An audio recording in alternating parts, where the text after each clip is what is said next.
colleagues. Good afternoon, friends and colleagues. We, some organizations from Bangladesh, we are holding this press conference today, who are following the climate negotiations since 2007, when through the Bali roadmap, we have initiated the negotiations at multilateral level. So since then, we thought that, it would be completed in 2009. Then unfortunately we had to agree for another time period. Like the global leaders have extended the negotiation up to 2015, which would be implemented from 2020. So the decision that we wanted to reach in 2009, that has been delayed for 11 years more. And we expected that in a delayed negotiation, probably global leaders will be reaching an agreement which will serve humanity and our future generation and the planet. Unfortunately, it's not happening. The expectations that we had in 2007, in 2009, the Paris outcome is not going to meet that expectation as we have observed in the recent text. It's really unfortunate that the global leaders, what they said, the goal that they have fixed, that they would not allow the rise of temperature more than 2 degrees Celsius by the end of this century. But in the name of so-called intended nationally determined contributions, what they are going to do is they are raising the contribution, they are raising the temperature for more than 3 degrees Celsius. So in one hand, the developed countries are not sharing their fair share to reduce the temperature. On the other hand, they are not supporting the least developed countries and developing countries for the implementation of their INDCs. So in summary, in one hand, they are not reducing their emission. On the other hand, they are not supporting others to reduce their emission. So in this context, we have looked at the draft text and we are really disappointed. Here, my colleague Rezaul Karim Choudhury, he will be making a political statement on the overall progress, and the two of my colleagues, Ghulam Rabbani in my left and Jahangir Hassan Masoom in my right, they will be answering some of the questions based on the text. So now I am requesting Rezaul Karim Choudhury to share our political statement, what we are feeling now. Ladies and gentlemen, I think you have already received copies of our formal statement. In fact, we are calling upon the LDCs and AOECs countries to reject the latest draft which has been released yesterday evening. And we call upon them that common but differentiated responsibility and respected capabilities, CBDRRC, must be a guiding principle of the incoming Paris Agreement. We have 3 para in the statement. In the first para, we are on behalf of civil society organization from most vulnerable countries and least developed countries and AOECs, and we reflected upon the latest outcome which has released yesterday, and we are commenting on that, and we have concern behind the skin understanding among the developed and major economies who are responsible for dangerous anthropogenic climate change. We observe that much hope has been created by the French presidency has become a farce, and developed countries, in the name of their country reality, ignoring the future of planet Earth and responsibility to the future generation, while major economics are accepting those to bypass their respective responsibilities and capacities. We, the civil societies from MBCs and LDCs, we demanding that the temperature rise must be stopped at 1.5 degrees Celsius. Support to the adaptation and mitigation must be ensured. Loss and damage must be addressed appropriately. Unfortunately, developed and developing economics are not allowing UNFCCC's core principle on CBD, PB, BRC. In second para, we've gone through the reality check on the latest draft outcome. In our view, really, the LDC's embassy's survival in the stake on that document. Number one, liability and compensation issue in the loss and damage has been eliminated. We feel that it has been done due to the pressure by the United States, and there is a passive support from other developed countries on the US to get rid of this liability and compensation. Second, that in view of the polluter pay principle, it must be responsibility of the developed countries to mobilize climate finance, and it was agreed earlier. Now it is being written all parties. It means the responsibility of the developed countries has been diluted and shouldering the responsibility to the others. No issue of preferential treatment to the LTC and embassies has accepted. Finally, common but differentiated responsibility with the respective capacities has completely absent in the 27 page of the latest outcome document.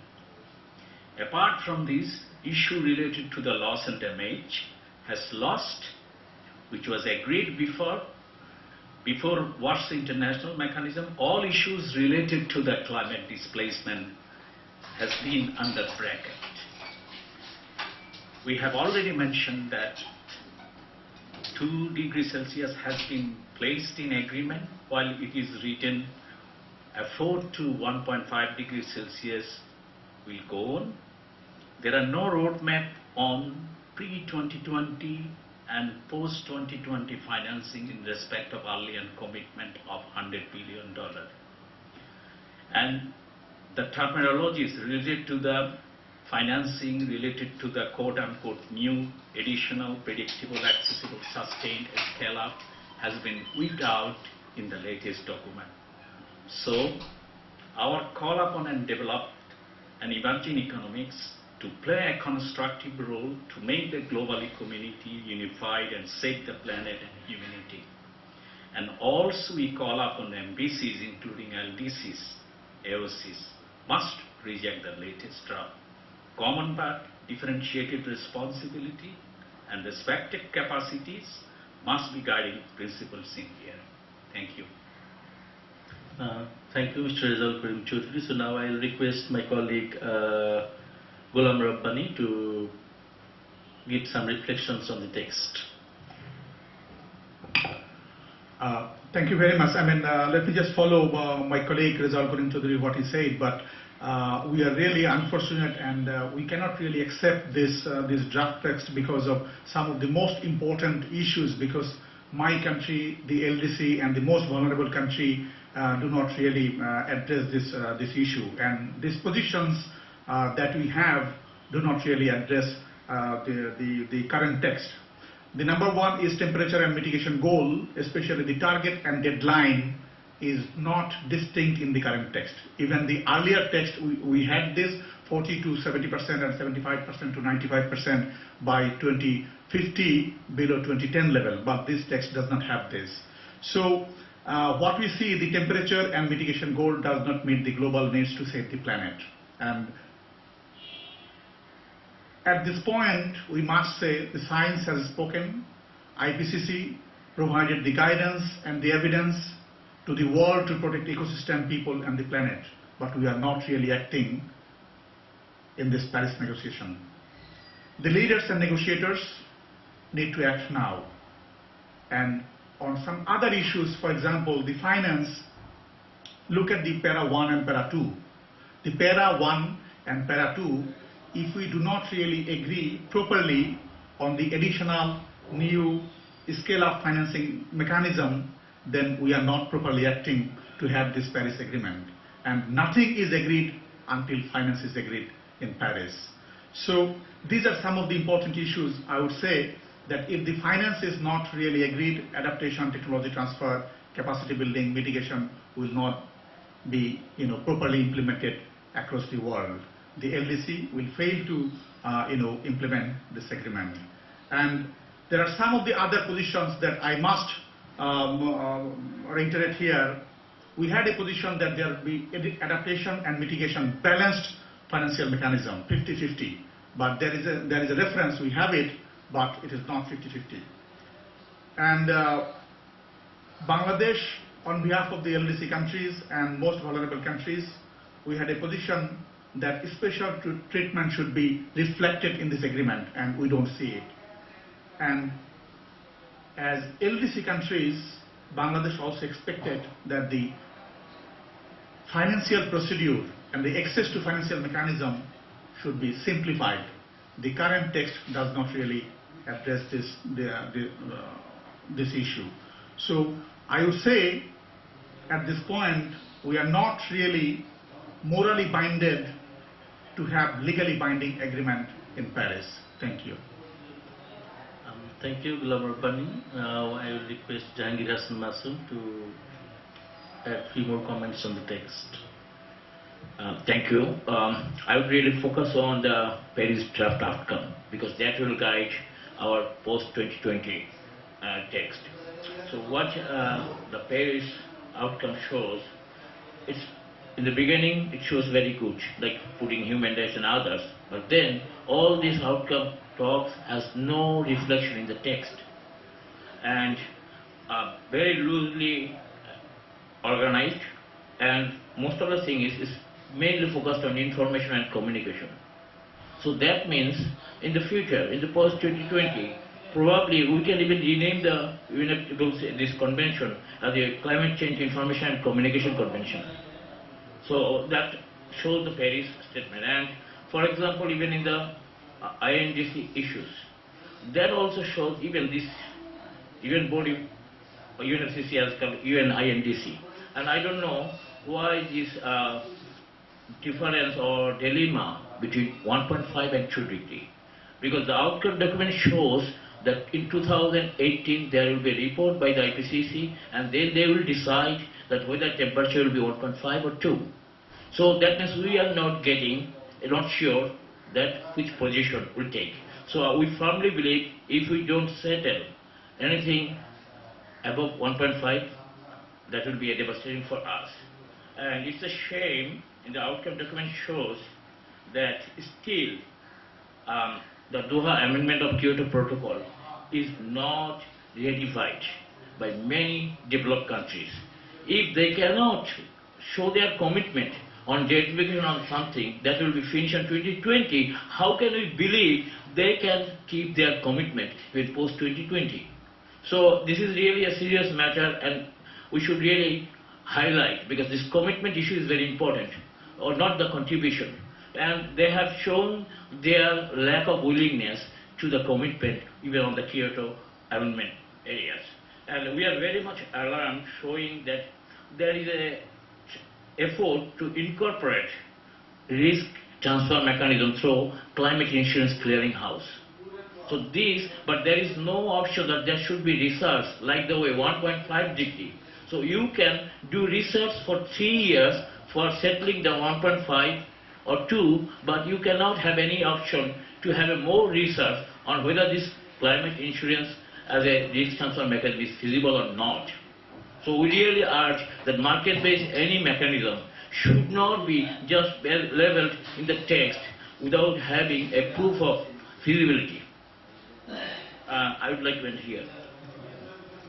Thank you very much, Jahangir Hassan Masoom.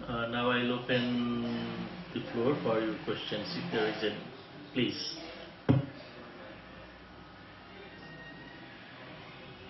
Hi, thank you. My name is Suzanne Goldenberg. I work for The Guardian, and I'd be very grateful if, when you answer questions, you could just say your name and title again, because I didn't catch it. I have a question, kind of a two-parter. One, to what degree has the formation of this high ambition coalition, to what degree, who exactly is in it? And to what degree did members of that coalition support the demand for 1.5 in negotiations last night? How strong was the support of these new supporters, such as the US, etc.? And two, what role has Saudi Arabia been playing in limiting 1.5? Last night, particularly, I heard there was a shift in tactics. Thank you. No? We'll take some more questions and we'll answer together.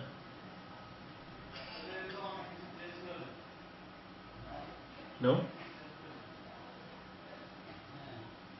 Please.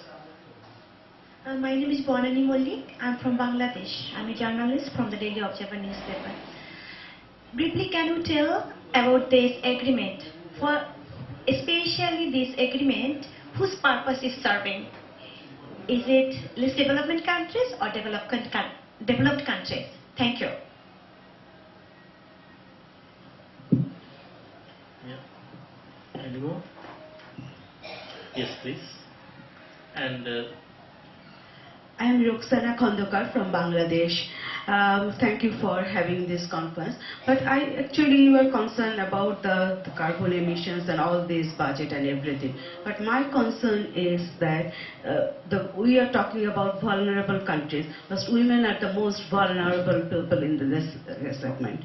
So women's health issues, women's human rights issues. Is it, how do you think that it came into this agreement? Because you have not mentioned anything about these issues. Thank you. Hi, thank you. My name is Dawn Reeves. I'm a reporter with a Washington, D.C.-based publication Inside EPA. And I'm just curious your thoughts on these issues that you're talking about. Are they decided? Are they still in play? Can people go in and still push to get some of the issues that are very important to you guys? Thank you. And there is someone else behind. Yeah. Last one.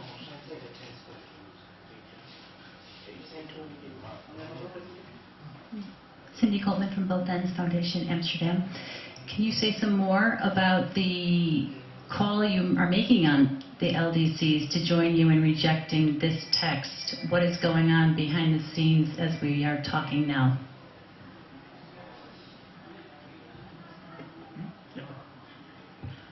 My colleague Ghulam Rabbani, he is trying to answer some of your questions.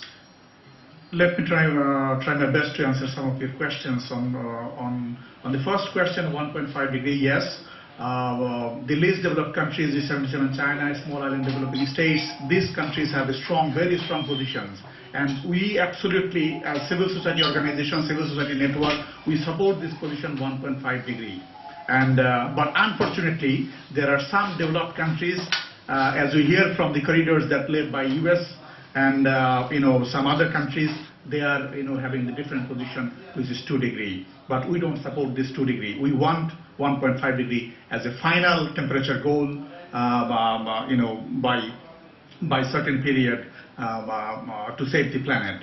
And on the second question, whose purpose is serving LDC or developed countries? As you understand, that we are in this press conference, we do not really accept this draft text, and we are making our support and we are making our moral position to the position of developed and LDC countries and small island developing countries. So it should not go in favor of developed countries. And decided on text, and I think as you have heard from the plenary of the speech, made by French COP21 president, that the discussions is currently happening on the finance. So on the finance, as I mentioned earlier, that if we do not really have common agreement on the finance, and I would say nothing is agreed in this Paris outcome. Thank you. Thank you, and I would also like to add that, especially relating to Bonani's question, that the major issues that LDCs and small island states have raised since the beginning of these rounds of negotiations in 2007, most of their issues are unaddressed or partly addressed. It is the developed countries and major emitters who have reached some kind of consensus, ignoring and bypassing the issues and concerns of LDCs and small island states. So, in that way, the major emitters have reached some kind of consensus. This document serves the major emitters. They are trying to hide behind this document. And there was someone else who, yes, please. Thank you. Paul Wapner from the United States. Two quick questions. One is that my reading of the text is that the 1.5 is in the text. And so the question I have is it scientific? What's the science say on that? Is it possible to reach 1.5 in any reasonable process? The second question is, you've talked about critiques of the document, which I think are very insightful. Can you talk about some successes or some triumphs from your perspective that are in the document now?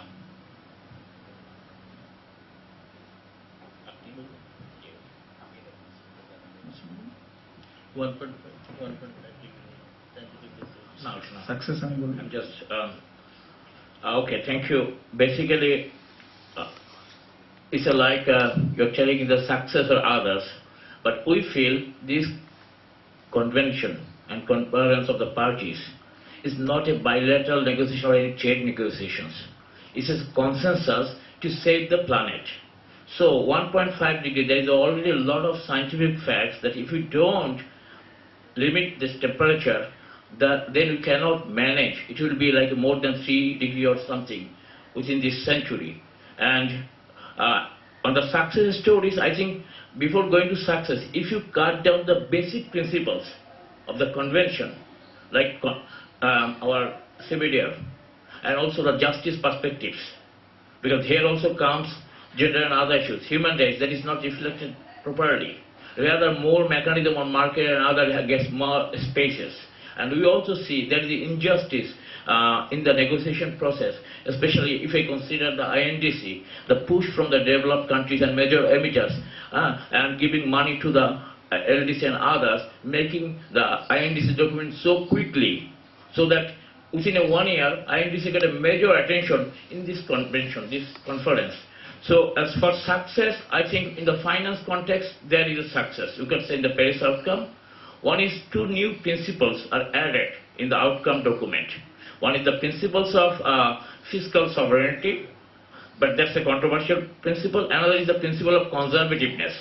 So principle of conservativeness, we feel is quite good, could be a blockade the way developed country projects higher their support to the developing countries. The recent OECD report shows the first.